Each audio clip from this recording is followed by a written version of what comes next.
Sus años de experiencia en política internacional crean el calibre necesario para analizar los asuntos principales de nuestra nación y el mundo. Armando Valdés está en Radio Isla 1320. Esto es Sobre la Mesa.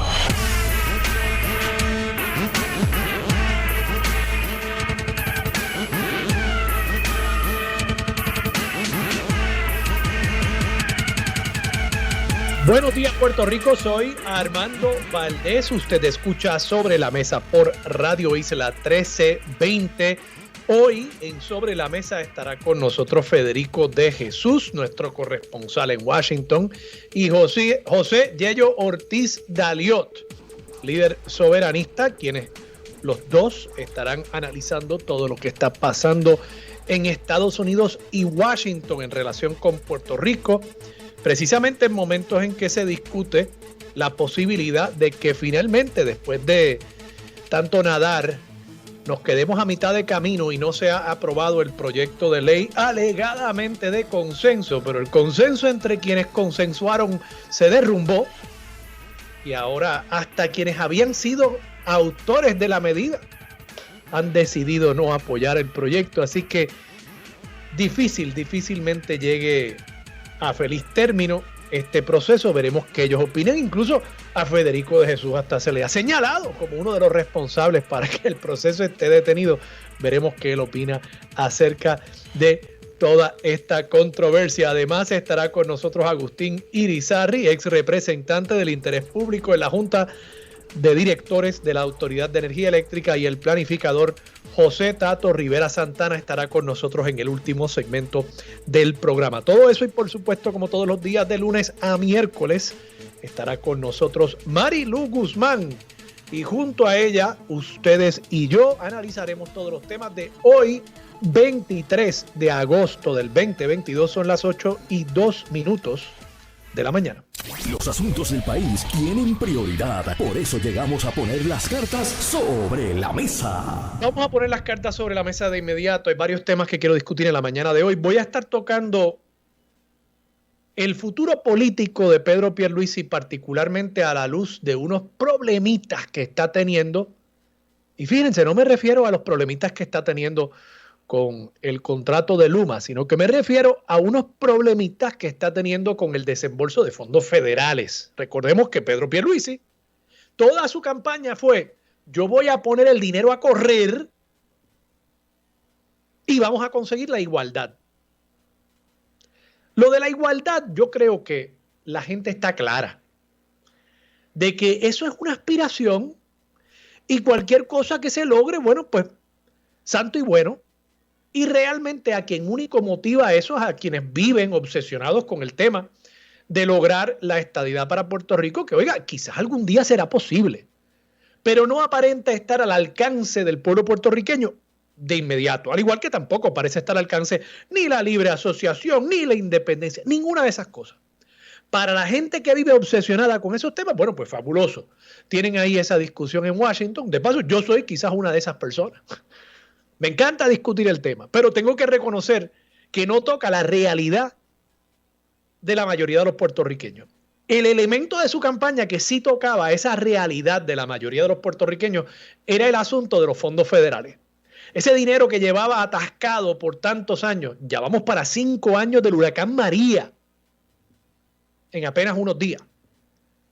Ese dinero que estaba atascado desde aquel momento, Pierluisi lo iba a poner a correr. Bueno, hay unas noticias por ahí que apuntan a que eso no está pasando, y eso podría socavar los cimientos de cualquier campaña a la reelección que él pretenda construir de aquí al 2024. Y voy a discutir eso en breve, como también voy a discutir, por supuesto, este proyecto de estatus. De nuevo, estoy obsesionado, soy un junkie de estos temas, y voy a discutir el proyecto de estatus, lo cual de paso derrumbaría la segunda pata. Es una mesa que de por sí estaba inestable, porque es una mesita con 2 patas solamente. Tiene que estar reclinada contra la pared para poder ser útil esa mesita de su reelección. Y por poco se le cae, ¿verdad? Él ganó con 33% del voto y está apostando a que va a poder seguir sosteniendo, manteniendo en pie esa mesita que solamente tiene 2 patas. La igualdad, entiéndase, adelantar, entre comillas, la estadidad y el tema de los fondos federales. Si se le derrumban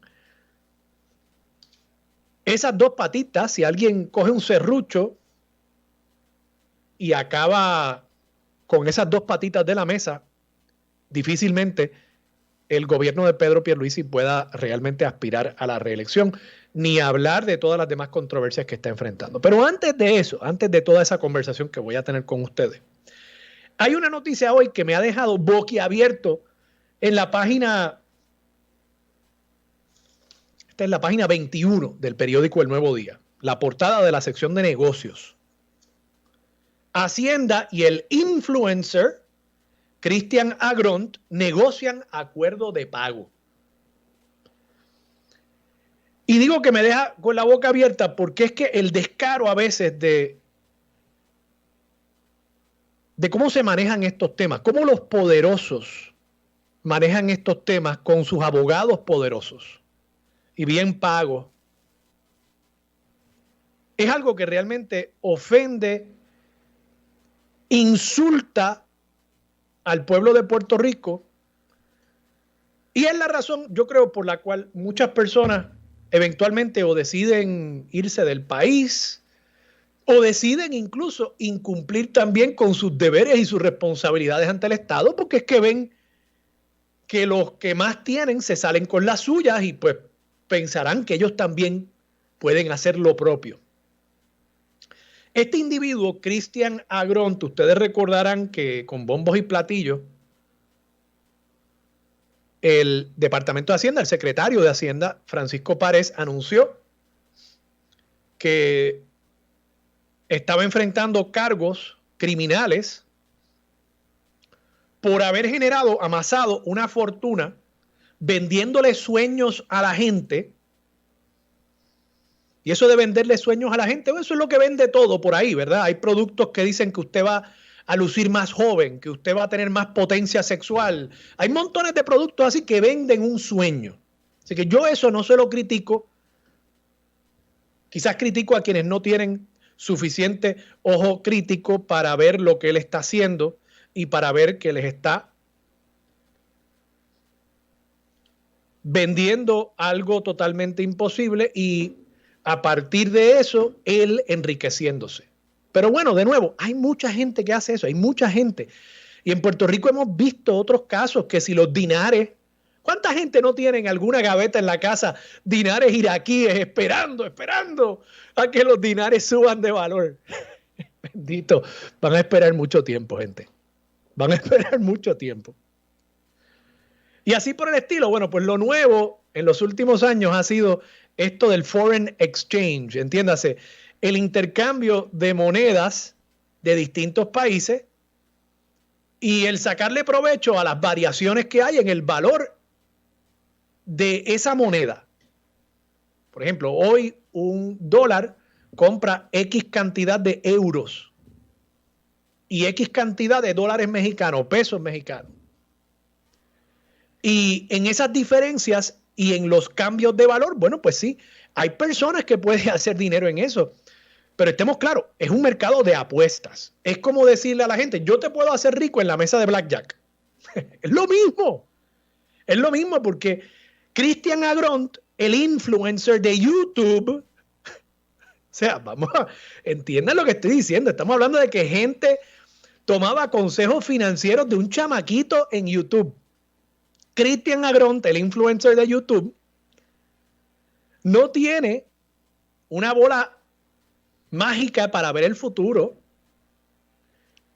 No es que este individuo se haya preparado, incluso las personas más preparadas en estos temas, economistas, en el Banco de la Reserva Federal, en el Banco Central Europeo, esa gente preparada para estas cosas no puede predecir en qué dirección va a ir el valor de una moneda. Pueden tener unas opiniones, pero no pueden predecirlo. Este chamaquito acá en Puerto Rico, este chamaquito le decía a la gente que sí, que él sí podía, que él los iba a hacer ricos como él también se había hecho rico con el intercambio de monedas extranjeras. Claro está. Él realmente se había hecho rico vendiendo los talleres que costaban caro. De paso, vi algo así como, si no me falla la memoria, que habían talleres de más de $2,000. Y la gente iba convencida de que este individuo había hecho su dinero con el intercambio de monedas y divisas extranjeras. Veían los videitos de YouTube del montado en carros carísimos y ellos querían ese estilo de vida, porque ahí también hay un problema, ¿no?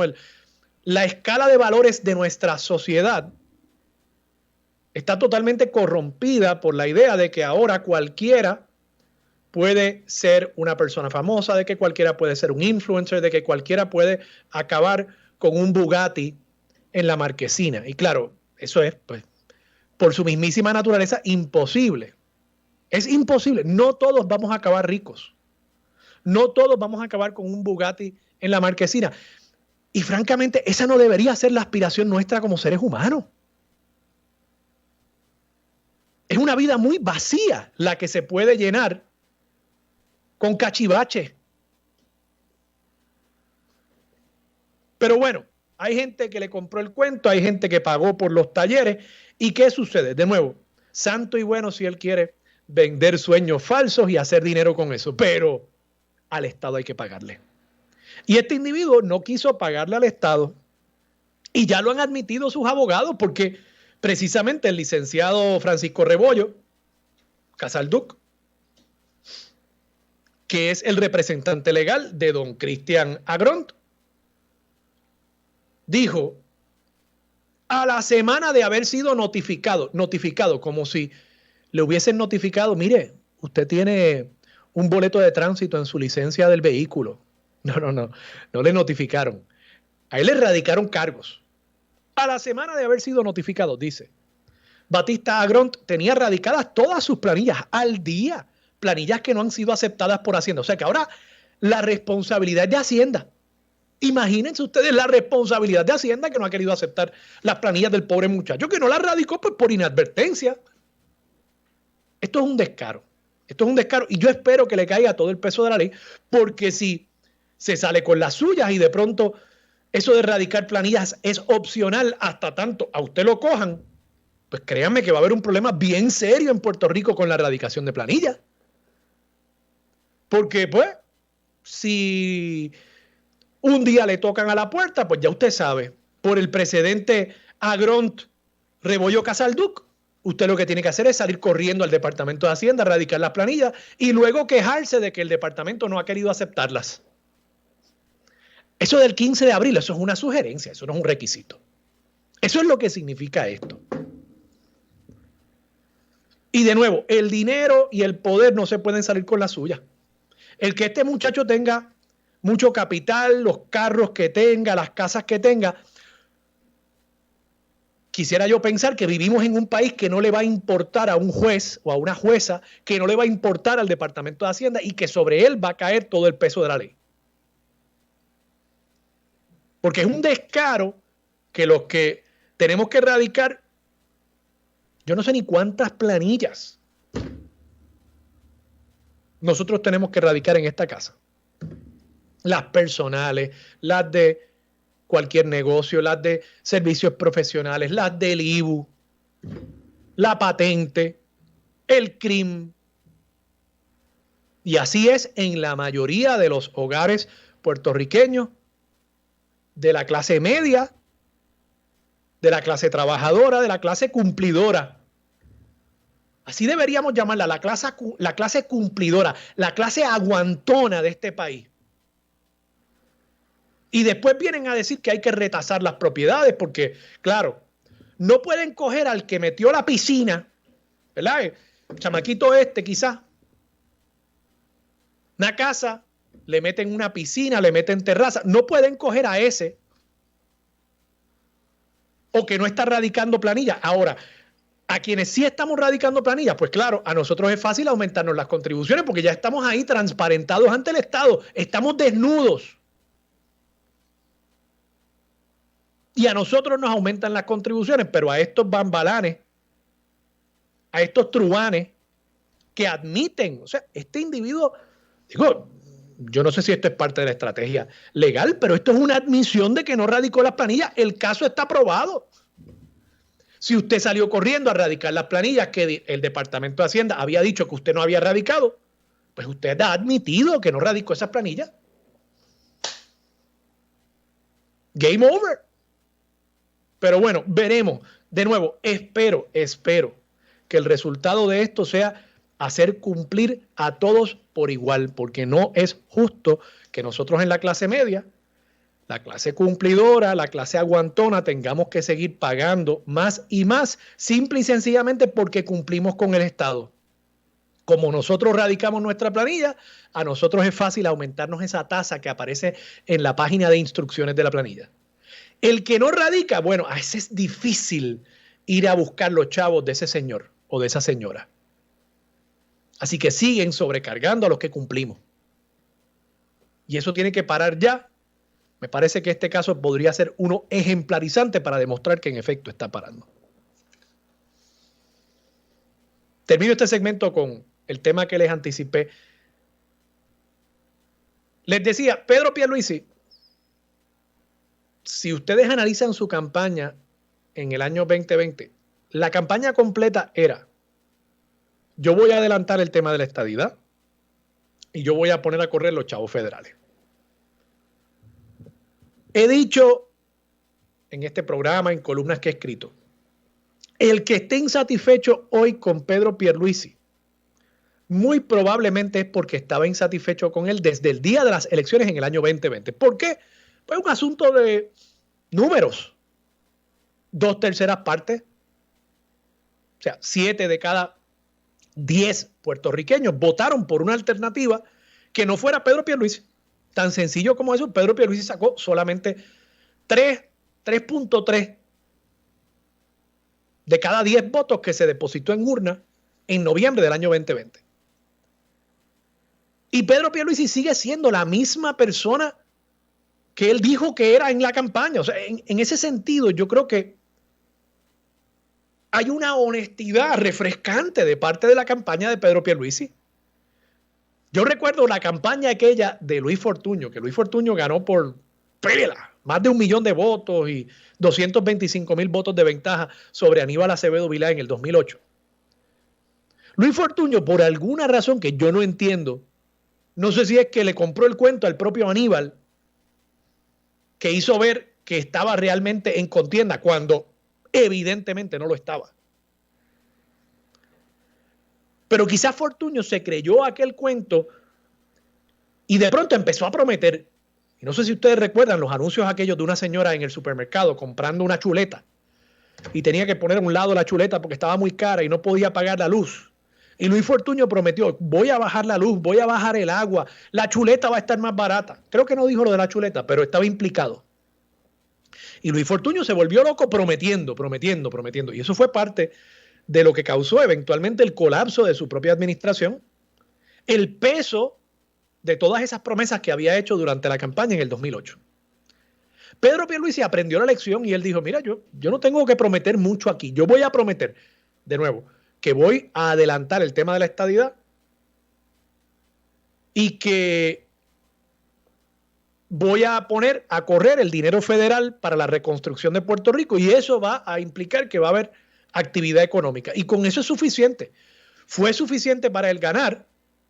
Hay que ver ahora si será suficiente para él ser reelecto en el 2024 o incluso para ser candidato del PNP, porque por ahí está Jennifer serruchando la administración. ¿Y qué sucede? Esas dos columnas vertebrales de su campaña y de su campaña a la reelección están torcidas, están resquebrajándose. En cuanto a los fondos federales, yo les ofrezco un dato. Aquí se ha hablado mucho de la cantidad de empleados que van a hacer falta en la industria de la construcción. Se estima, estoy citando aquí un artículo de Ilianexis Vera Rosado del periódico El Vocero, viernes 19 de agosto, página 20. Aquí se estimaba que iban a hacer falta unos 40,000 trabajadores de la construcción adicionales, y se había hablado de un programa de visas que iba a permitir traer trabajadores de afuera para que trabajasen en esa industria en Puerto Rico. Bueno, resulta que realmente las solicitudes de visa para el programa H-2B no han sido numerosas y los patrones patronos que las han solicitado se encuentran esperando la aprobación del gobierno federal. Cuando hablamos de que no han sido numerosas, es que por lo visto, durante el pasado año fiscal que culminó en junio, hubo solamente 10 patronos que solicitaron estos permisos para traer trabajadores y las solicitudes representarían unos 175 trabajadores. 175 alegadamente de 40,000 que hacen falta. O sea que aquí hay un problema. O el dinero federal no está corriendo como él había prometido que iba a correr, o realmente el impacto de ese dinero federal no va a ser tan significativo, porque si solamente han solicitado 175 trabajadores del extranjero, algún problema hay. Evidentemente no hay tanta demanda, evidentemente o no hay tanto dinero federal o no hay tanto impacto multiplicador. Pero entonces sumémosle a eso, y con esto me voy y dejo el tema sobre la mesa, sumémosle a esto que ahora el representante Richie Torres, el representante Raúl Grijalva y otros congresistas federales están planteando que el proyecto de estatus por lo visto no va a ser aprobado, o que está difícil su aprobación porque suficientes demócratas han abandonado el barco del consenso como para que el proyecto ya no tenga suficientes votos para ser aprobado en la Cámara. Hay alegadamente unos 5 republicanos que se sumarían a apoyar el proyecto, pero por lo visto no serían suficientes. Y con eso, si se derrumba esa segunda pata de la mesa de Pedro Pierluisi, entiéndase, el estatus, si los fondos federales no están corriendo, y para colmo, si tenemos un gobernador que por enfocarse en estos dos temas se ha avestruzado de todas las demás controversias que enfrenta el país, creo que está sembrado el terreno. El terreno está fértil para la aspiración de Jennifer González para ser la candidata del PNP en el 2024. Veremos. Vamos a la pausa. Regresamos con Marilu Guzmán y mucho más de Sobre la Mesa por Radio Isla 1320. Quédate en sintonía, conéctate a radioisla.tv para acceder y participar en nuestra encuesta diaria. Armando Valdés, Sobre la Mesa, por Radio Isla. Regresamos hoy, Armando Valdés. Usted escucha Sobre la Mesa por Radio Isla 1320. A esta hora se sienta a la mesa Marilu Guzmán. Marilu, buenos días, ¿cómo estás? Buenos días, Armando, y saludos a todas las personas que nos escuchan. Marilu, me envía Gloria Ruiz Cuilan, que siempre escucha este programa, una aclaración que envía el Departamento de Justicia acerca del caso que discutí en el primer segmento, el caso de Cristian Agront. Dice: el inicio del juicio contra el influencer Cristian Batista Agront, quien enfrenta cargos por evasión contributiva, fue reseñalado para el 31 de agosto. En este momento no existe un acuerdo entre el Ministerio Público y el imputado, tal y como informó hoy la fiscal a cargo del caso, Débora Rodríguez Ortiz. Hubo un acercamiento por parte de la defensa y se inició un diálogo al respecto, lo que es común en este tipo de procesos. Batista Agront ha mostrado interés en pagar la cantidad que adeuda al erario, incluyendo multas y penalidades. Sin embargo, el proceso criminal continúa. Y lo digo porque, de nuevo, yo pues me quedé boquiabierto y yo supongo que tú estarás preparando, ¿verdad?, una defensa similar para cualquier caso criminal que tú tengas. Mira, te robaste el carro, pues mira, llévalo, devuélvelo y santo y bueno. Incluso quéjate de que la víctima no ha querido recibir el carro de vuelta. Oye, le llevé el Corolla, o el Corolla, no sé cómo se le dice. Le llevé el Corolla allí a su casa y no me lo quiso recibir. ¿Qué te parece a ti, de paso? Quiero hablar de estatus contigo y también de lo que está pasando con Pierluisi, Luma, el sistema eléctrico, pero ¿qué te parece a ti este caso? Pues mira, tengo que decirte, cuando yo representaba este tipo de casos, que tenía una práctica criminal más intensa que tengo ahora, en este tipo de delitos económicos, la realidad es que eso es lo usual. Una persona que deja de pagar al erario público o que deja de rendir planillas, lo que también es un delito, pues uno usualmente lo que hacía era en ánimo de economizarle tiempo al tribunal con un proceso que podía resolverse de otra forma, y ese en muchas ocasiones es realmente el derrotero del sistema de justicia, ¿verdad? Si las partes se pueden poner de acuerdo y evitar entrar en un proceso judicial en su fondo que ocuparía demasiado mucho tiempo del tribunal, pues eso es lo que el sistema promueve. Y en los casos donde hay asuntos de esta naturaleza, ¿verdad?, de tipo económico, yo te diría que es Standard Operating Procedure que las partes conversen y se llegue a un acuerdo. Claro, el acuerdo tiene que ser satisfactorio, sobre todo para el interés público, si es un interés público el que está involucrado, porque no es igual, por ejemplo, si tú te apropiaste de un dinero que yo tenía, son dos partes privadas y las partes pues llegan al acuerdo que sea, pero cuando está el interés público por el medio, esto es dinero del Estado, pues en ese sentido, ese representante del Estado, que es el fiscal, tiene que ocuparse de que haya un resarcimiento justo para el Estado. Yo no sé si finalmente a este señor se le van a rebajar los cargos o se le van a archivar los cargos a cambio de que pague lo que dejó de pagarle al erario, pero no me extraña porque es lo que usualmente se hace. Pues veremos, pero yo espero de verdad que le caiga el peso a la ley, porque me sospecho que a mucha gente allá afuera no los tratan con estos guantes de seda. Sí, y eso también pasa. Eso no hay duda de que siempre ocurre, Armando. Yo siempre digo que la dama de la justicia no tiene los ojos vendados, los tiene bien abiertos. Y en muchas ocasiones los tiene bien abiertos para mirar quién es el que tiene al frente. Y no es lo mismo, ¿verdad?, que llegue ¿verdad?, la persona blanca, y hay que decir las cosas como son, ¿no? Sí. La persona blanca que viene de una estrata social privilegiada, a que venga el muchacho dominicano de Barrio Obrero. Esa es la pura verdad.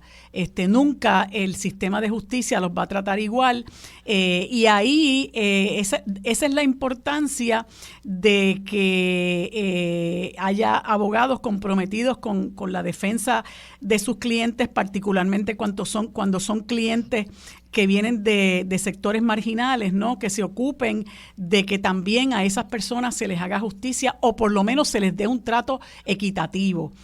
Pero en el caso de este señor, yo te diría que el Estado, por eso te decía, el Estado, el que le caiga a este señor todo el peso de la ley, créeme que para él va a ser más doloroso que le saquen del bolsillo lo que dejó de pagar. Eso sí, para él va a ser mucho más doloroso a que le den una probatoria, que seguramente cualifica para una probatoria, pero que le expriman el bolsillo como corresponde, y esa fiscal realmente se ocupe de que él cumpla con resarcirle al Estado lo que tiene que resarcirle, pues yo creo que haría su trabajo. Marilu, por otro lado, vamos a hablar un poquito del estatus.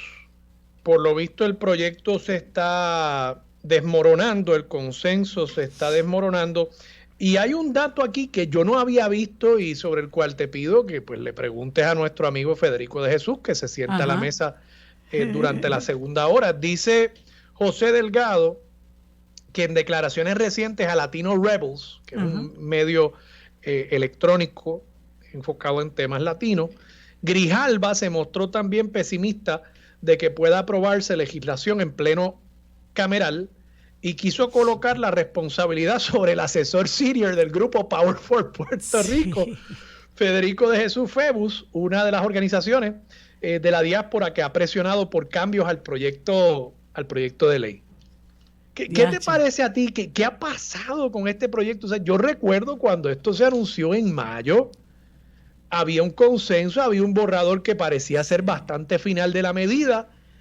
Y me pregunto yo, Marilu, si algo de esto no tiene que ver con que cada lado está buscando que el proyecto de ley derrote las alternativas contrarias. Entiéndase, que la definición de la estadidad o la definición de la libre asociación o de la independencia provoque el resultado que está buscando cada lado, que realmente no están buscando un proceso de autodeterminación justo, abierto, transparente, sino que quieren buscar ventaja a través de la manera en que se redactan esas definiciones para que luzcan más o menos antipáticas o simpáticas ante los ojos del electorado. Pues fíjate, mi muy humilde opinión, a mí me parece que Grijalva es una persona que ha trabajado con esto de manera bien intencionada. Lo mismo digo de Nidia Velázquez, lo mismo digo de Alexandria Ocasio-Cortez. No me atrevo a decir lo mismo de Steny Hoyer, porque Steny Hoyer es una persona que ha recibido, ¿verdad?, dinero del sector anexionista, y que realmente pues nunca ha demostrado que le interese para nada lo que ocurre en nuestro país. Pero Nidia Velázquez ha recibido dinero de populares. ¿Sí? Yo le he donado a Nidia Velázquez en el pasado. No sé si lo vuelva a hacer, pero yo le he donado dinero a Nidia Velázquez. O sea, tampoco... Ninguna de estas personas son monjitas de la caridad. Yo lo sé, pero Nidia Velázquez ha sido una persona muy vocal en pro de los intereses de nuestro país. Y eso uno se lo tiene que agradecer. A algunos no les gusta, ¿verdad?, porque dice cosas que van en contra de lo que son mis ideales, entre comillas, pero ella ha sido muy vocal en defender los intereses del país. No podemos olvidar que votó a favor de Promesa. Claro, ella posiblemente creía que estaba haciendo algo bueno por el país. La historia demostró lo contrario, pero la gente crece, ¿verdad? Dejó de ser portavoz o creyente en el ELA, y ahora pues dice públicamente que el ELA es una colonia. Yo creo que la gente crece y evoluciona, y a mí me parece que eso está bien de parte de ella, pero hay unos asuntos por los que creo que el proyecto se ha descarrilado, que te podría comentar ahorita, porque el iraquí me está haciendo señas. Que el iraquí está a punto de explotar, de bajar la guillotina. Vamos a la pausa, regresamos con más de Sobre la Mesa por Radio Isla 1320. Quédate en sintonía, conéctate a radioisla.tv para acceder y participar en nuestra encuesta diaria. Armando Valdés, Sobre la Mesa por Radio Isla. Regresamos hoy a Armando Valdés. Usted escucha Sobre la Mesa por Radio Isla 1320. Seguimos aquí a la mesa con Marilu Guzmán. Marilu, dejaste sobre la mesa unos comentarios adicionales sobre este tema del proyecto de estatus y lo que parecería ser un camino dificultoso, incluso para su aprobación en la Cámara. Se había dicho en diversos momentos durante la discusión de esta medida que se esperaba su aprobación en la Cámara y que enfrentaría grandes retos, si no básicamente un terreno totalmente inhóspito en el Senado. Pero ahora en el Senado también hay diversidad de objeciones, particularmente viniendo, por lo visto, de grupos de la diáspora y de el ala más liberal del Partido Demócrata. Sí, yo creo que uno de los problemas que tuvo el proyecto en el camino es la celeridad con que se pretendió aprobar en el Comité de Recursos Naturales, porque había personas que estaban reclamando que hubiera vistas públicas, y yo creo que hubiera sido muy saludable que eso ocurriera. Y no ocurrió, pues porque, bueno, Grijalva quería que se aprobara antes de que recesaran en el Congreso. Steny Hoyer parece que también quería que ocurriera lo mismo, y entonces había otra serie de cosas en términos de que no se había aclarado bien qué iba a ocurrir con el idioma, etcétera. Y bueno, personas importantes como Rashida Tlaib, que es congresista de Michigan, y Chuy García, que es de Chicago, el que sustituyó a Luis Gutiérrez, pues le votaron en contra. Y ya es un poco como que empezó a descarrilar el proceso, amén de que Alexandria Ocasio-Cortez se negó a suscribirlo.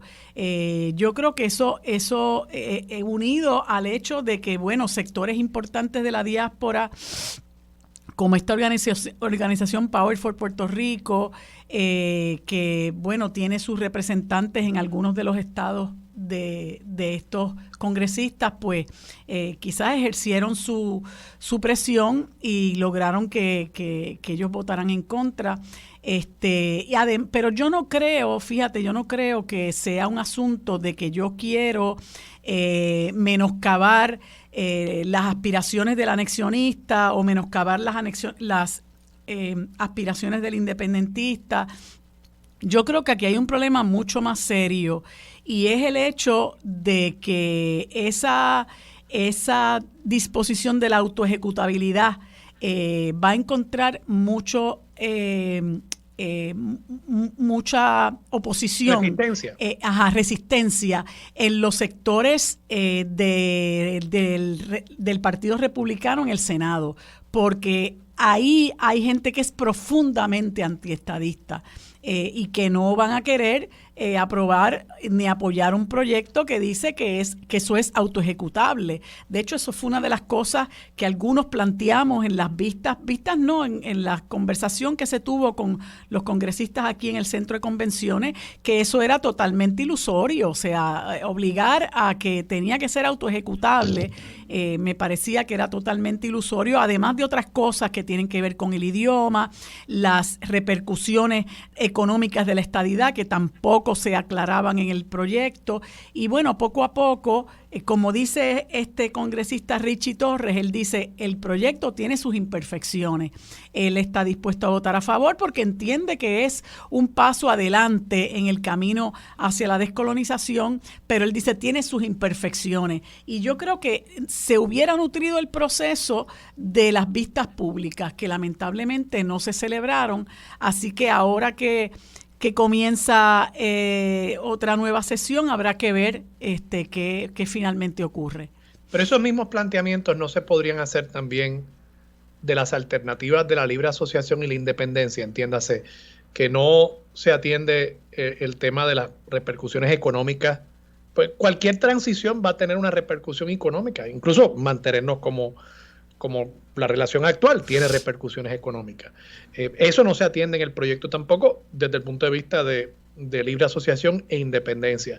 Y también se podría decir, bueno, la autoejecutabilidad, igual que hay unos republicanos que resistirían ese planteamiento para la estadidad, hay algunos líderes demócratas que lo resistirían también en cuanto a la independencia o la libre asociación, porque son personas que apoyan la estadidad. El propio Richie Torres, el propio Steny Hoyer, que apoya abiertamente la estadidad para Puerto Rico, y muchos otros, incluyendo personas como algunos republicanos, que si bien yo coincido contigo, no le quieren dar paso en este momento a la estadidad para Puerto Rico. Yo no veo a un Rick Scott o a un Marco Rubio de pronto diciendo, pues mira, la independencia o la libre asociación, eso está chévere, que echen para adelante.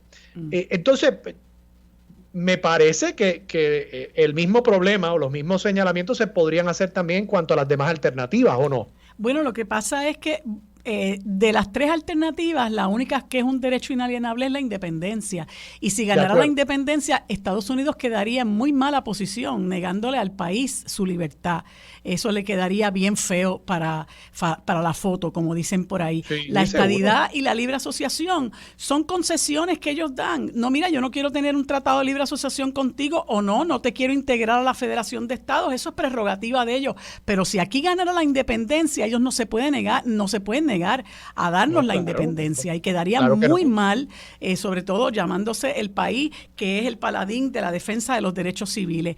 En cuanto a la situación económica, bueno, en el asunto de la libre asociación y la independencia sí se habla de unas transferencias de dinero que van a llegar por 10 años, y después de eso van a seguir llegando, pero reduciéndose en un 10% por 10 años más. Pero en cuanto a lo de la estadidad, no se habla de cuál va a ser la repercusión en términos de que nosotros vamos a tener que empezar a pagar contribuciones federales, y qué es lo que va a ocurrir, ¿verdad? En términos de la situación de la alegada, ¿cómo que le dicen los populares? Se me olvida la palabra, la uniformidad contributiva. La autonomía fiscal. La autonomía fiscal. No se habla de ese tipo de cosas que realmente a nosotros como puertorriqueños nos van a afectar, porque con la condición económica que nosotros tenemos, Puerto Rico no puede sustentarse como Estado de los Estados Unidos, porque no va a tener dinero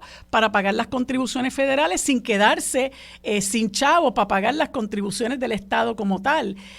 Así que yo creo que esas cosas hay que afinarlas, pero sobre todas las cosas yo creo que hay un asunto de discrimen político, que es lo que mueve a mucha gente del Partido Republicano que no quieren a Puerto Rico como Estado, y yo creo que eso se trasluce de las posturas de Rick Scott y Marco Rubio, que son pura pintura y capota. Ellos se alían con el sector anexionista cuando les conviene, pero a la hora de verdaderamente, como dicen por ahí, tirarse al charco, no, tienen que enderezar sus finanzas primero. Y así piensan muchos otros, ¿verdad? Así que yo creo que pues hay un camino difícil por recorrer. Marilu, nos vamos a la pausa, pero me gusta que estés hablando de la autonomía fiscal. Me gusta. Vamos a la pausa, regresamos con más de Sobre la Mesa por Radio Isla 1320. Próximo en Radio Isla 1320. Bueno, amigos, en la próxima hora conversamos como todos los martes con Federico de Jesús, y hoy en sustitución del licenciado Nadal Power, el amigo José Ortiz Daliot. En el siguiente segmento conversamos con el ex representante del interés público en la Autoridad de Energía Eléctrica y profesor en el recinto universitario de Mayagüez, ingeniero Agustín Irizarry, y en el último segmento conversamos con el planificador José Rivera Santana. Eso es lo próximo en Sobre la Mesa. Los asuntos de toda una nación están sobre la mesa. Seguimos con el análisis y discusión en Radio Isla 1320. Armando Valdés, esto es Sobre la Mesa. Bueno, amigos, como les dije hace unos minutos, ahora en este segmento conversamos como todos los martes con el amigo Federico de Jesús, y hoy en sustitución del licenciado Nadal Power, el amigo José Ortiz Daliot, a quienes les doy los buenos días y las gracias por estar disponibles para esta conversación. ¿Cómo están? Buenos días.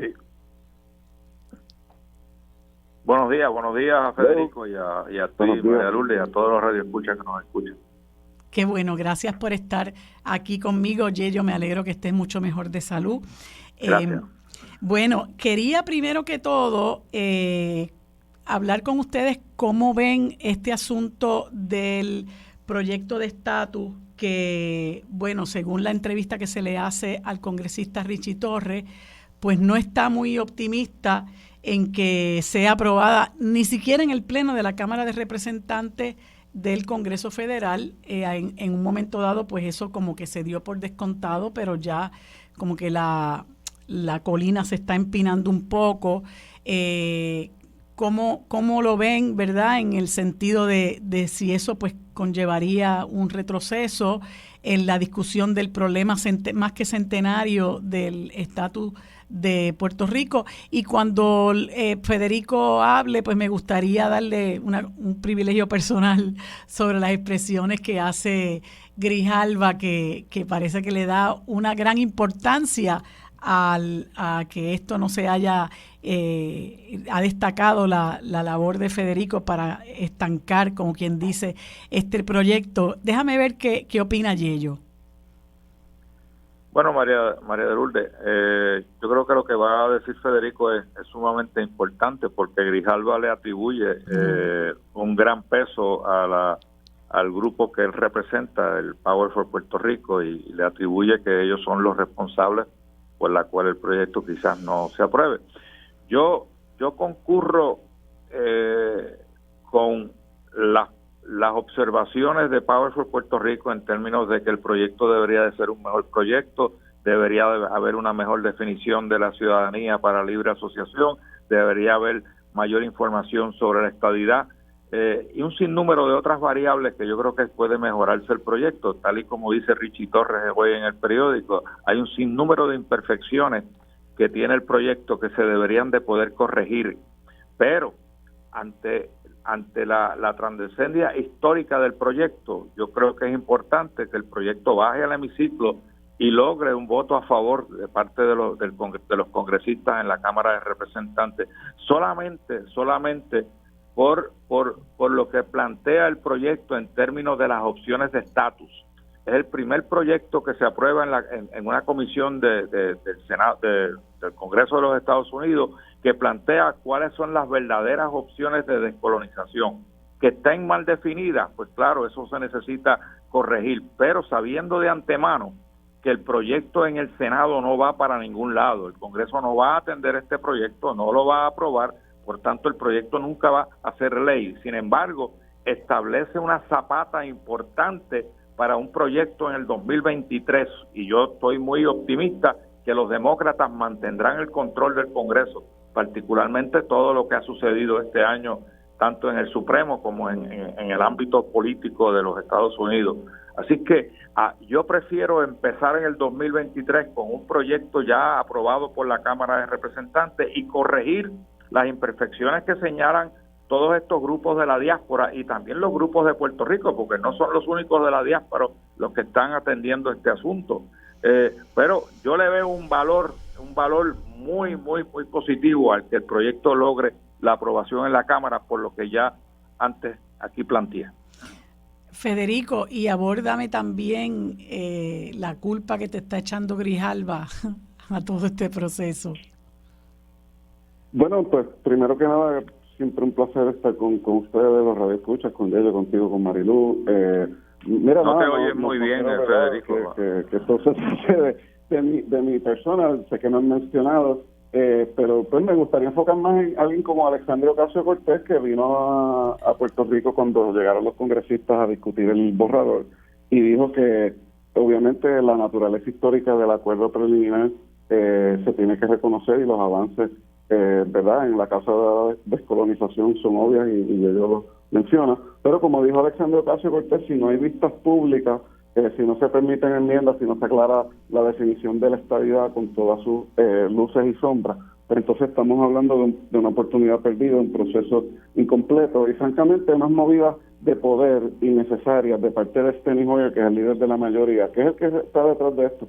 Raúl Grijalva es amigo mío, yo no voy a entrar en ninguna discusión pública con él, pero se nota y se sabe que quien lleva en el bolsillo de los anexionistas por los últimos 30 años es Steny Hoyer, que es el portavoz de la mayoría, que fue allí al marco para la votación y avaló que no hubieran enmiendas de parte de los demócratas, algunas que no necesariamente ni siquiera se tenían que aprobar, pero ni siquiera ofrecerles la oportunidad de mejorar el proyecto, pues obviamente causó mucho resentimiento, y el silencio de Alexandria Ocasio-Cortez pues habla todo, ella cumplió su palabra, ella dijo bien claro, si no hay audiencia, si no hay una definición clara de lo que es la anexión, sobre el idioma, el equipo olímpico, sobre varias cosas, sobre la ciudadanía, pues entonces no va a proceder, y lo irónico es que si les hubieran dado la oportunidad de hacer estas audiencias, si le hubieran dado la oportunidad a algunos congresistas liberales de presentar enmiendas, aunque fracasaran, pues no hubiera la posición liberal y quizás hasta aún de los moderados, porque el intento aquí no fue necesariamente descolonizar a Puerto Rico, fue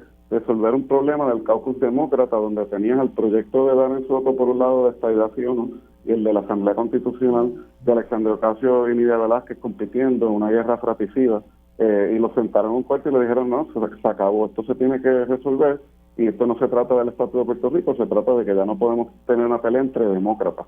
Y lamentablemente trataron de pintar a los republicanos, que presentaron algunas enmiendas que la misma comisionada residente tildó de racista.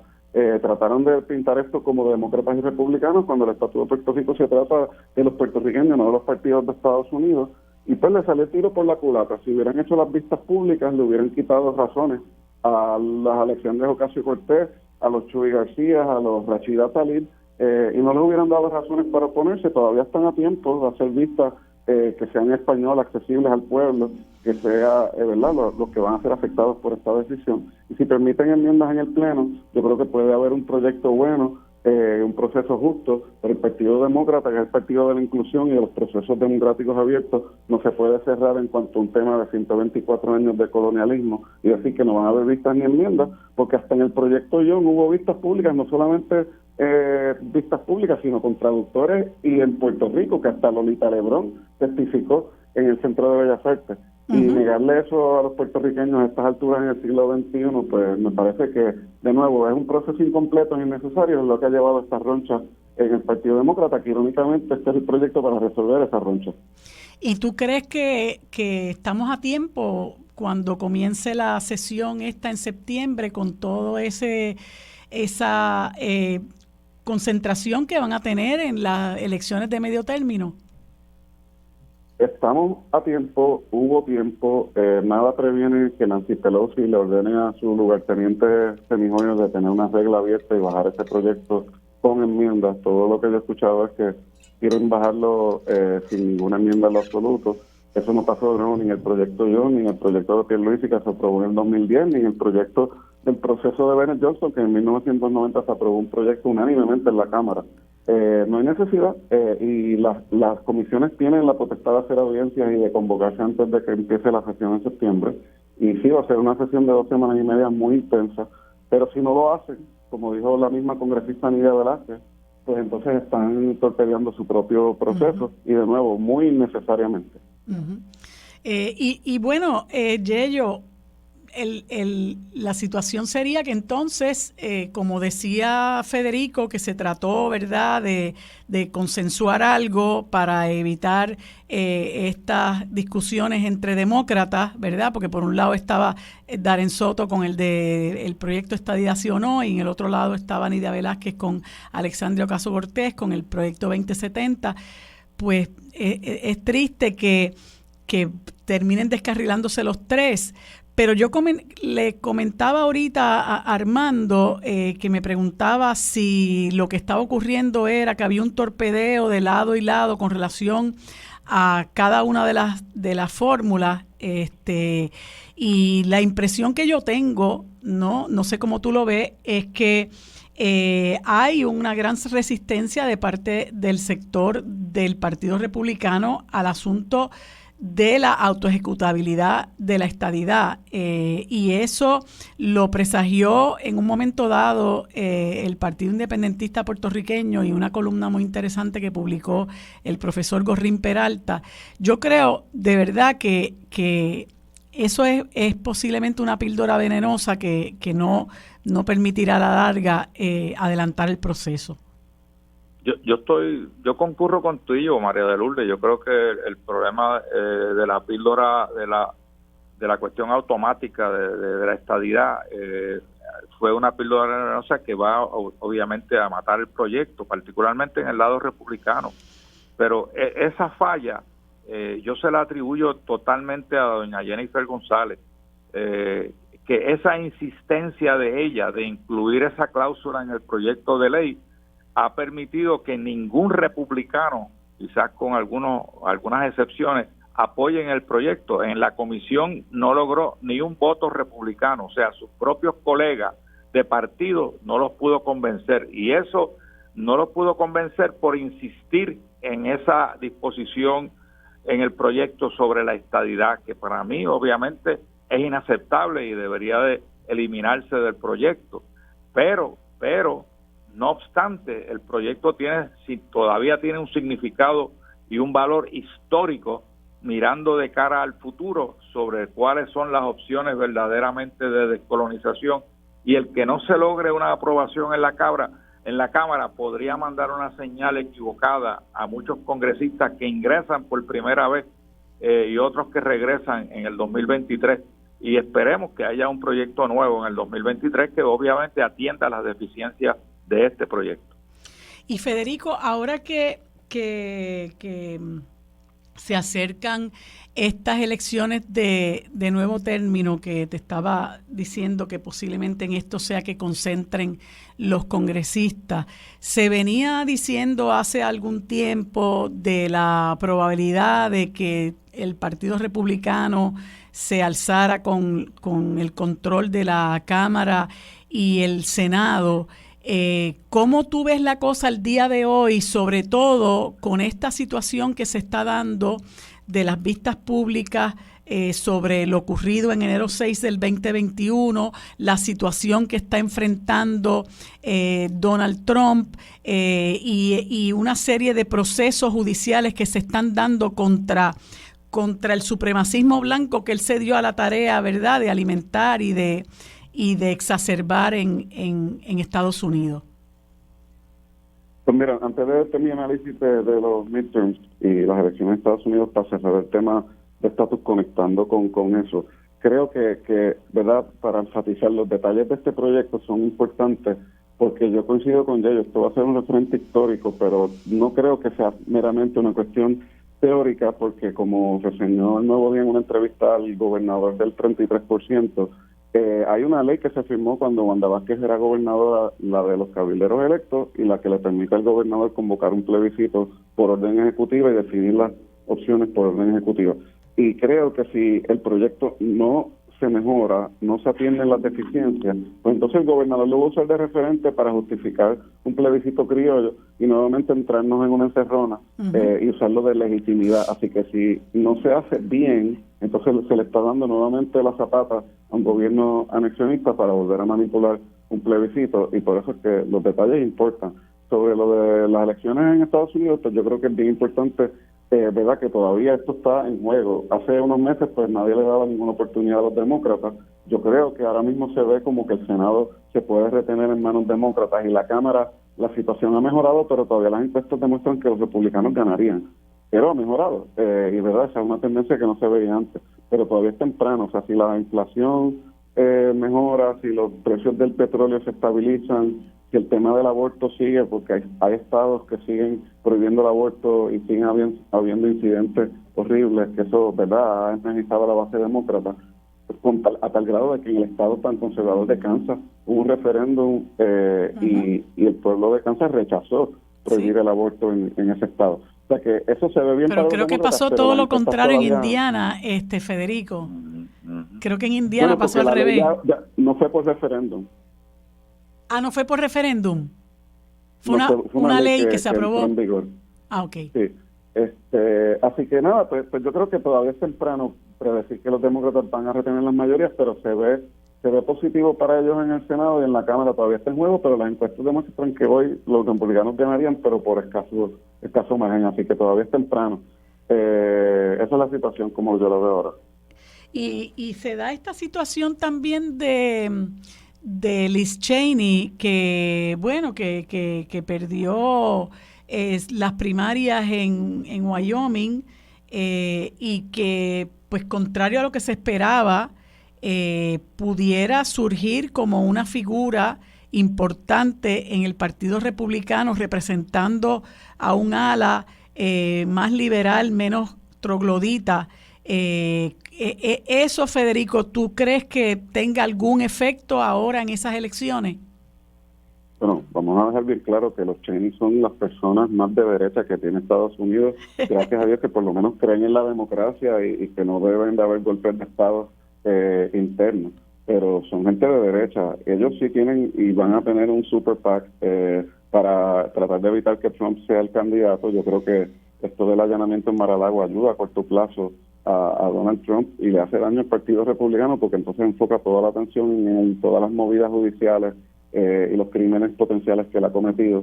Pero Liz Cheney y Dick Cheney son de derecha. Lo que pasa es que creen en la Constitución, ¿verdad?, y en las elecciones, y van a montar una campaña contra Trump, y está potencialmente ella considerando correr para presidenta por el Partido Republicano, así que no hemos escuchado lo último de Liz Cheney todavía. Esa derrota va a ser pírrica, no para su escaño, sino para su carrera.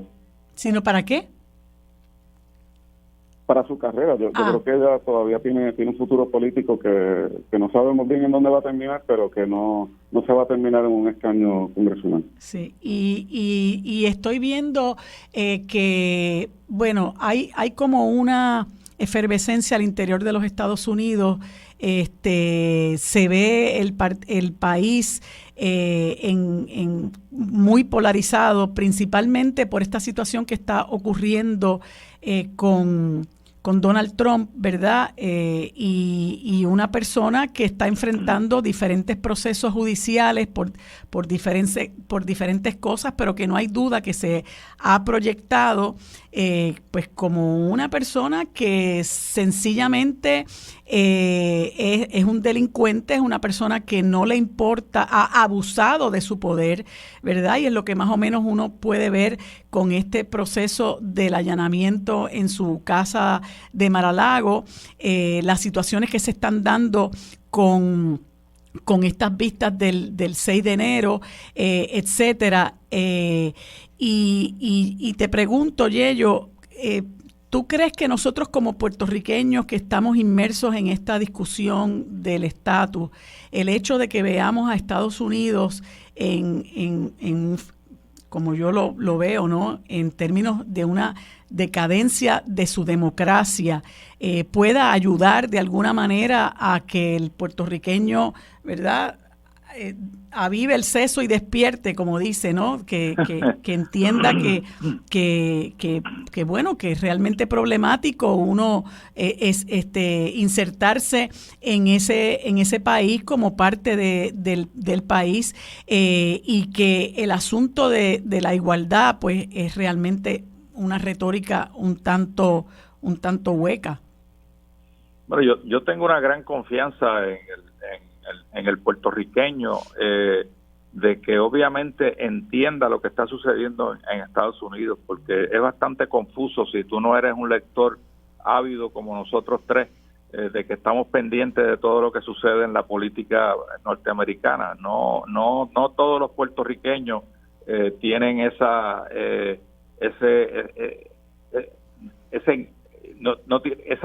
fiebre de bregar con la política norteamericana, y a veces es muy difícil de entender lo que está sucediendo, pero yo creo que Trump ha traído a la luz todas esas cosas negativas que tienen los Estados Unidos, y quizás los puertorriqueños simplemente a través de las acciones del señor Trump van despertando y van obviamente pudiendo definir en realidad lo que más le pertenece, lo más que le favorece a Puerto Rico en términos de una relación con los Estados Unidos, si alguna.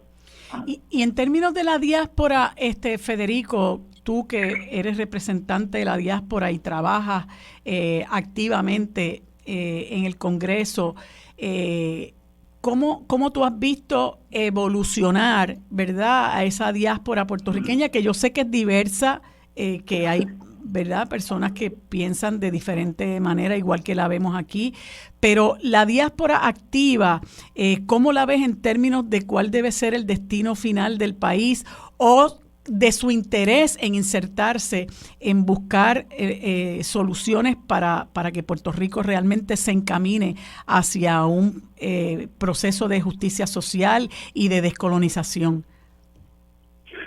Muy buena pregunta. La diáspora, la patria extendida, como le querramos llamar a los 6 millones más de puertorriqueños que vivimos principalmente en Estados Unidos, pero en otros países también, pues ha habido también un despertar. Yo creo que empezó cuando la crisis fiscal, hubo una movilización para prevenir que Puerto Rico, ¿verdad?, entrara en un abismo. Lamentablemente pasó promesa, luego del huracán María, pues la diáspora se tuvo que movilizar porque vimos que Donald Trump y el gobierno de Puerto Rico fracasaron, y que no podíamos esperar por los partidos políticos para encaminar las cosas en Washington. Ya yo, que sabe, ¿verdad?, de muchos más años que yo, todos los asuntos de Puerto Rico siempre tradicionalmente se manejaban a través de los partidos políticos que movían sus cabilderos, y los cambios que han habido en los últimos años, que se ven en estos procesos de estatus, que fueron principalmente movidos por la diáspora y por el gobierno de Puerto Rico, pero no por los partidos de la isla. Eso es un cambio, y yo creo que es muy positivo. Creo que las personas en la isla que están conectadas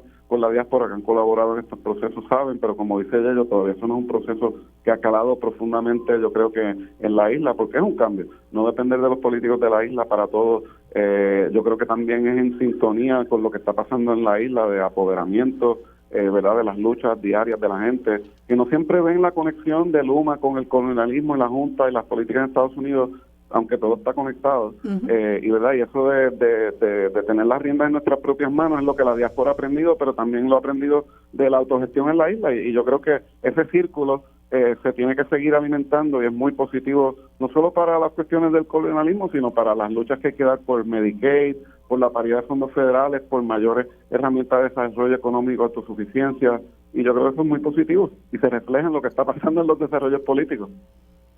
Y ese activismo de la diáspora, me gustaría que lo comentaras, o ya lo comentaste, pero me lo comentes vis a vis lo que es la función de lo que llaman los cabilderos por la estadidad. Bueno, mira, ellos muchas veces, yo lo he dicho muchas veces, la gente que se burla de los cabilderos estadistas no están viendo lo que hay detrás de eso. No son los memes ni las cartulinas, es que ellos usan la falsedad de que tienen una legitimidad electa, ¿verdad? Porque este proyecto les permitió nada más que a un sector votar. Tú no podías correr si no sabías hablar inglés, si no creías en otro estatus que no fuera la estadidad. Y solamente votaron 60.000 personas en un país de 3 millones. Pero tienen un título de delegado electo y van allí con cartas que le escriben los cabilderos del gobierno y de los oligarcas republicanos en Puerto Rico que financian grupos anexionistas privados y llevan su mensaje. Y el exgobernador Rosselló tiene una delegación extendida de supuestamente 4.000 personas en la diáspora que están abogando por la estadidad. Así que yo no me burlaría, yo me concentraría en apoyar esfuerzos, ¿verdad?, democráticos y organizaciones de base que están haciendo el trabajo de una diversidad de ideologías, pero a favor del proceso justo y democráticos. Y yo creo que los delegados no se les debe burlar, sino contrarrestar con información, que es la manera en que se hace esto en el Congreso. ¿Y tú coincides con eso, Yello? Sí, hasta cierto punto coincido con Federico. El problema está en que las otras opciones de estatus no están debidamente representadas en los Estados Unidos con suficientes personas que hagan el trabajo o que puedan darse el lujo de ir a Washington a cabildear y a visitar las oficinas congresionales. O sea, que dependen más las personas que defienden la independencia y la libre asociación, dependen más de comunicación escrita, y definitivamente la comunicación escrita en este caso no es la mejor, porque muchas de esas correspondencias no le llegan al congresista, terminan a veces en el zafacón. Sí. Y eso obviamente es un punto en contra de las otras opciones que no sea la estadidad. La estadidad tiene una ventaja con estos cabilderos y con la gente que ha podido reclutar, porque Federico es uno, pero ellos tienen un sinnúmero de personas que obviamente, como Federico señaló, que están haciendo las visitas, que están inundando el Congreso con correspondencias y llamadas sobre la estadidad y dan una falsa impresión de lo que quiere el pueblo de Puerto Rico. Bueno, se nos ha acabado el tiempo. Gracias a ambos por estar conmigo en este segmento. Seguimos conversando el próximo lunes. Que tengan ambos buen día. Quédate en sintonía, conéctate a radioisla.tv para acceder y participar en nuestra encuesta diaria. Armando Valdés, sobre la mesa, por Radio Isla.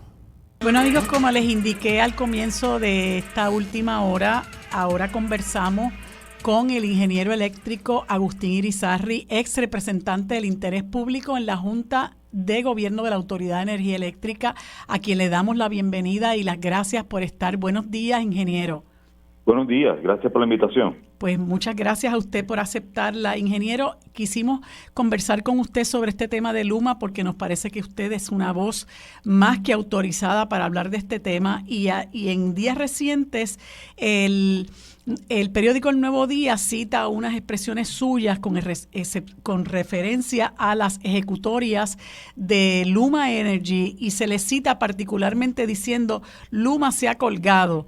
Y usted particularmente explica, un poco desmonta este discurso de Luma Energy en el sentido de que lo que pasa es que las plantas están en desuso, están obsoletas, el sistema es frágil y usted acusa a Luma de no dar el mantenimiento que corresponde y de tener conocimiento efectivamente de que ese mantenimiento había que darlo y nos gustaría que abundara un poco sobre eso.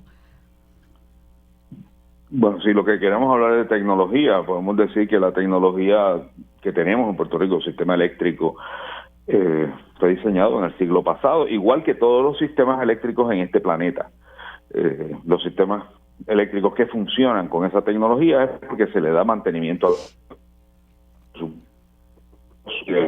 hay que señalar que Luma es un síntoma de nuestra enfermedad, es un mal diagnóstico lo que se ha hecho en Puerto Rico. Nosotros necesitamos reelectrificar el sistema, traer el sistema a un sistema del siglo XXI, con la tecnología que atiende los problemas del siglo XXI, que haya acceso, equidad, justicia, que el sistema eléctrico sea uno que nos provea resiliencia cuando vienen huracanes, que enfrente el problema de cambio climático, disminuya las emisiones, que democratice la energía, el acceso a la energía, que la energía sea un derecho y no una mercancía. Entonces, todas estas cosas no se cumplen con un privado, ni se cumplen porque no se han cumplido con un privado en ninguna parte del mundo.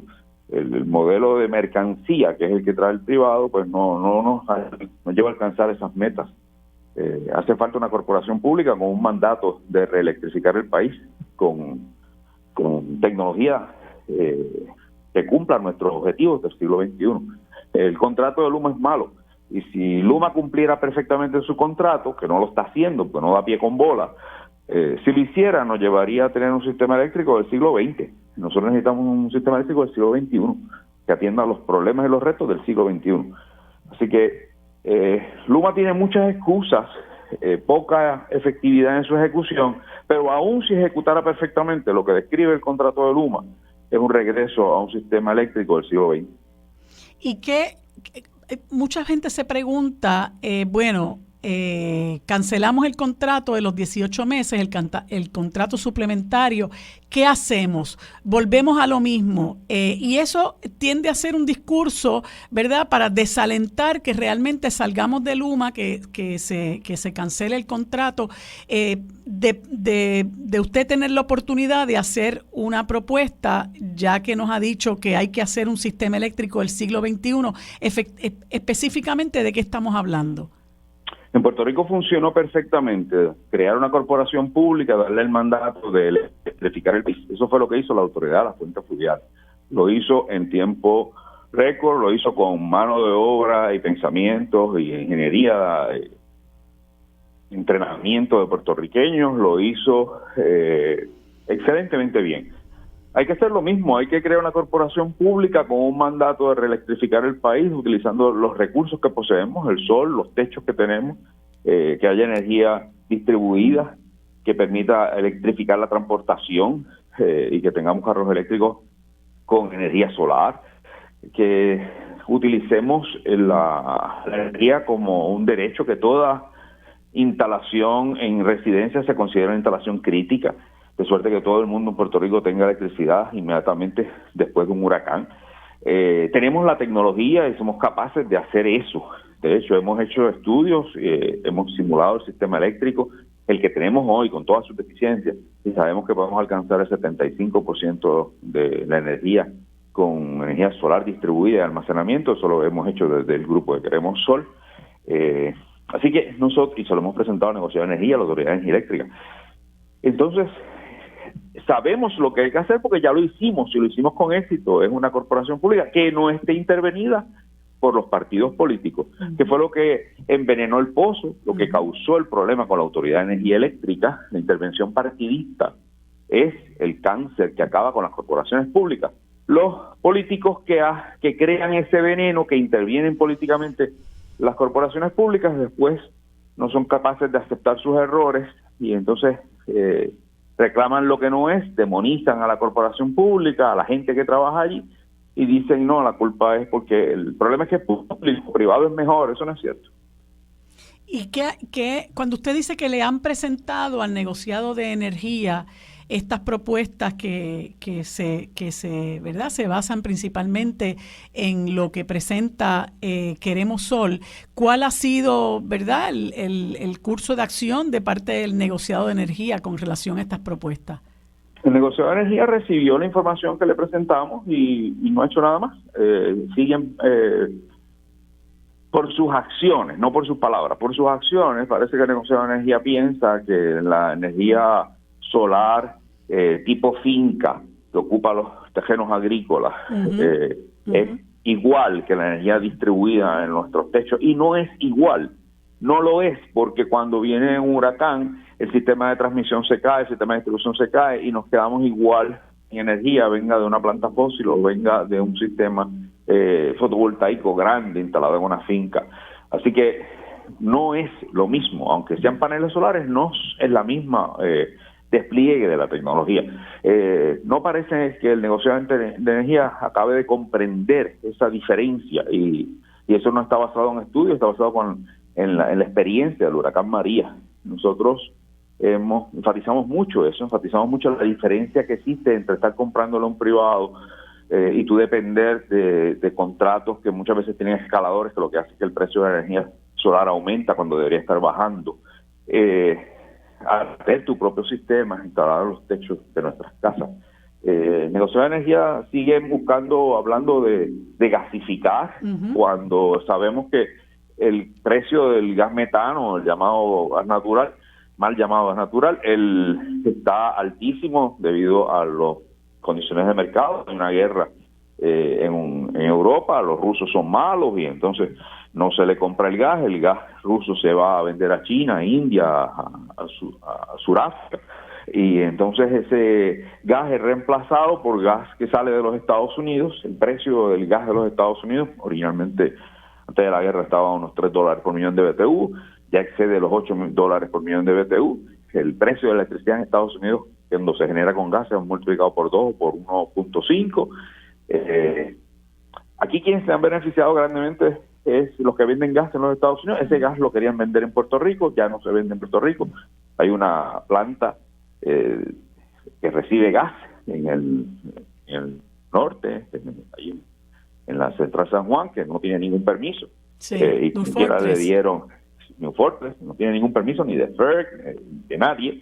Y ya no está operando. O sea, ellos reciben muy poco gas porque es el gas que le venden en camiones a algunos privados que le compran gas en camiones, pero el gas que se le entrega a la planta dejaron de entregarlo porque lo venden mucho más caro, con más ganancias en otras partes del mundo. Así que la gasificación que aquí se ha bendecido y se ha empujado tanto, realmente no es una alternativa.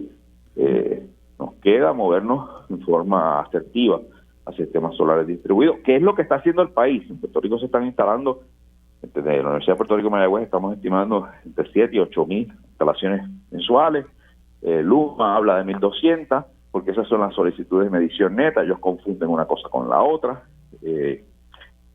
El plan que Queremos Sol propuso y las estimaciones que hicimos eran de instalaciones de 5.000 mensuales para alcanzar nuestras metas. Ya esas instalaciones se han excedido, no con el modelo que nosotros proponíamos, sino con el modelo de mercado. Los puertorriqueños están abrazando la tecnología solar distribuida porque es una alternativa más costo efectiva y ya no hay marcha atrás. Así que el negocio de energía debe entender esto y modificar sus planes, incluyendo el plan integrado de recursos. La misma reestructuración de deuda de la autoridad eléctrica no se puede hacer sin entender de dónde está saliendo la energía que consumimos en Puerto Rico, y mucha de esa energía ya está saliendo del sistema solar fotovoltaico, el techo. Y es una pena, ingeniero, que en los recursos humanos, el capital humano que tenemos en el recinto universitario de Mayagüez y en la Universidad de Puerto Rico, ¿verdad? Es un recurso desperdiciado para el gobierno, que tiene unas miras distintas a aquellas en las que se debería encaminar el país, como usted menciona, de utilizar, ¿verdad?, la energía renovable. Sí, la Universidad de Puerto Rico tiene grandes recursos, no solo en su escuela de ingeniería, sino en otros temas de escuelas, ¿no? La de Derecho, la de Ciencias Sociales, la Administración Pública, todas tienen grandes recursos. Desafortunadamente, Agricultura, etcétera, es un excelente recurso que el gobierno no lo utiliza. O sea, desafortunadamente, eso es un reflejo de los planes gubernamentales, ¿verdad? Ellos prefieren escoger a un sastre que le haga el traje que ellos le piden, en lugar de pedir la opinión experta de la gente de la universidad. La gente de la universidad le dice la verdad. Le dice, mire, esto que usted quiere hacer está malo por tales razones, sugerimos lo otro, como no es lo que ellos quieren escuchar, pues, porque muchas veces los proyectos que nosotros sugerimos no son los proyectos que pagan las campañas políticas. Claro. Otro pérdida enorme en este proceso de traer a Luma ha sido el personal entrenado, personal técnico valioso que había en la autoridad eléctrica. Mucha gente se retiró, mucha gente se fue, y la pérdida de ese personal es algo que nos va a hacer mucha falta el día que llegue una tormenta. Luma falla continuamente con el cielo azul. Imagínese con una tormenta. Con la lluvia normal de agosto, porque aquí no ha pasado nada más que está lloviendo igual que llueve siempre en agosto y en septiembre. Luma no ha sido capaz de enfrentar lo usual. lo normal. No me quiero ni imaginar lo que puede pasar el día que llegue aquí, no un huracán, una tormenta. Ingeniero, le agradezco mucho su tiempo para compartir con nosotros sus conocimientos, el tiempo que ha dedicado a ilustrarnos. Espero que podamos seguir conversando sobre esto. Gracias nuevamente, que tenga buen día.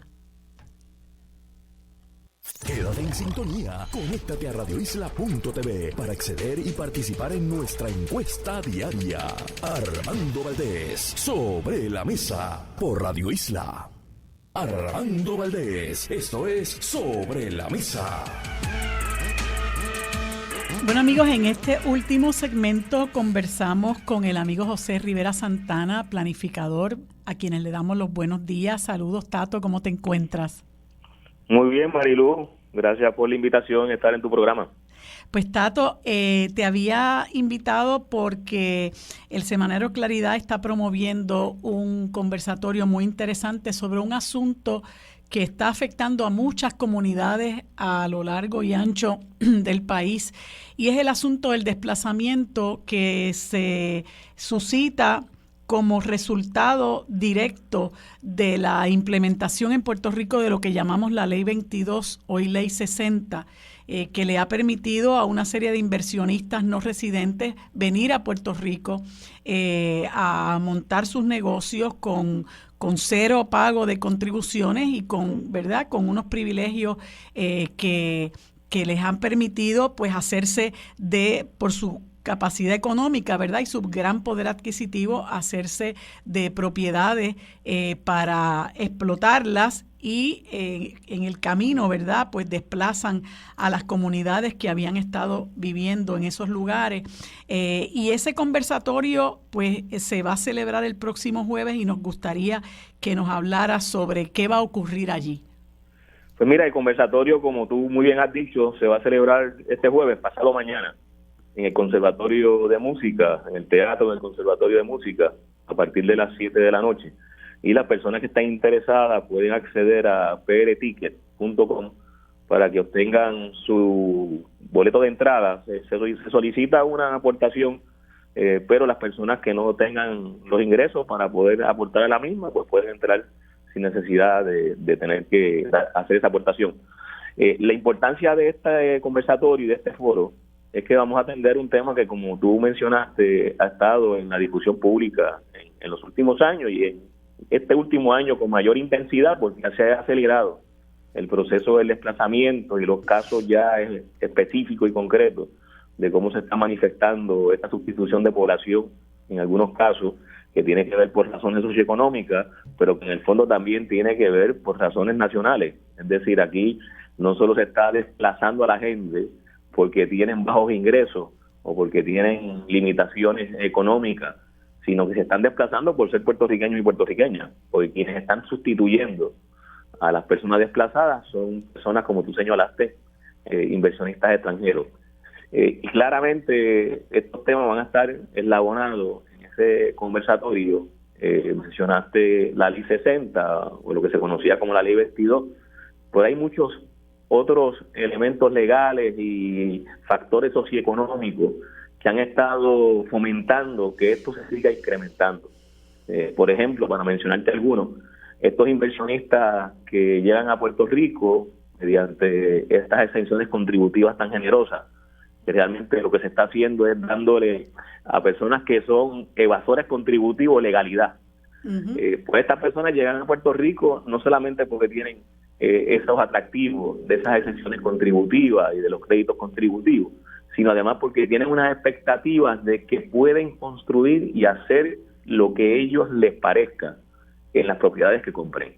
Y ahí donde entra todo lo que también ha sido objeto de discusión en Puerto Rico en los últimos años, que es el sistema de permisos, y particularmente la Ley 161 de permisos, que, como recordaremos, se aprobó durante la administración de Luis Fortuño en el 2009, y que facilita que los permisos se puedan otorgar para este tipo de actividad, penaliza la participación ciudadana en el proceso de permiso y hace que los permisos sean finales y firmes y que solamente puedan ser revocados por los tribunales. Y estos casos los hemos visto, por ejemplo, en lo que ocurrió en Rincón, en Sol y Playa, donde una vez las entidades que manejan los permisos, como la Oficina de Gerencia de Permisos y la Junta de Planificación, reconocen que el permiso fue emitido de forma irregular, tuvieron que ir al tribunal para revocar el permiso. Bueno, pues esa ley 161 se creó y se diseñó precisamente para que fuera así, para que fuera difícil revocar un permiso una vez se emitiera. Y entonces facilita además de que aquellos sectores económicos que tienen una gran capacidad, que tienen los ingresos y los recursos para persuadir la otorgación de esos permisos, pues se salgan con la suya, a pesar de que en el proceso se logra identificar que ha habido información falsa, como fue el caso de Rincón, y en el caso de Salinas de Vallafogo, que se emitió el permiso de forma fraudulenta. Sin embargo, la forma en que está diseñado ese sistema de permisos obliga a que sean los tribunales donde se tenga que dirimir finalmente la revocación del mismo. Bueno, pues estos son elementos que forman parte de lo que es el contexto en que se está dando esta situación del desplazamiento, esta gentrificación, que nuevamente en el caso nuestro es mucho más que sustitución de población por razones socioeconómicas, sino por razones nacionales. Y eso será parte de la conversación que tengamos, entre otros muchísimos temas que van a estar vinculados a este conversatorio. Van a estar participando, Marilu, y con esto brindo la información completa. Sí. En ese panel, Yanimar Bonilla, que es la directora del Centro de Estudios Puertorriqueños en Hunter College en Nueva York, y que nos va a traer la perspectiva desde las comunidades puertorriqueñas en Estados Unidos, cómo ven y cómo se afectan con este fenómeno. Ariana Godró, muy conocida y querida de todos nosotros, porque dirige Ayuda Legal Puerto Rico y que ha estado muy directamente vinculada en todo lo que ha sido los procesos de inequidad y de injusticia. Han hecho un gran trabajo, sí, un gran trabajo. Y Raúl Santiago Artoromey, que es profesor de la Escuela Graduada de Planificación y además uno de los principales investigadores del Centro para la Nueva Economía, que ha hecho estudios muy recientes, muy puntuales sobre este fenómeno, y que puede y va a aportar todo lo que es el resultado de esas investigaciones. Sí. Así que tenemos un panel extraordinario ahí para atender desde distintas perspectivas este tema del desplazamiento. Hay también un número al que se puede llamar, que es el 787-777-0534, 777-0534, y esto va a ser el jueves 25 de agosto en el Conservatorio de Música a las 7 de la noche. Así mismo. Y se nos queda decir que Tato Rivera Santana va a ser el moderador. Así que con eso le ponemos la tapa al pomo. Bueno, para mí va a ser un honor estar allí. Pues gracias, Tato. Espero que sea un éxito. Yo creo que es un banquete lo que va a haber en ese conversatorio. Invitamos a todos los interesados en el tema a que se den cita ese día allá. Gracias, amigos, por estar con nosotros en este día. Terminamos por hoy Sobre la Mesa. Nos vemos y nos escuchamos mañana. Lo próximo es Mili Méndez en Dígame la Verdad.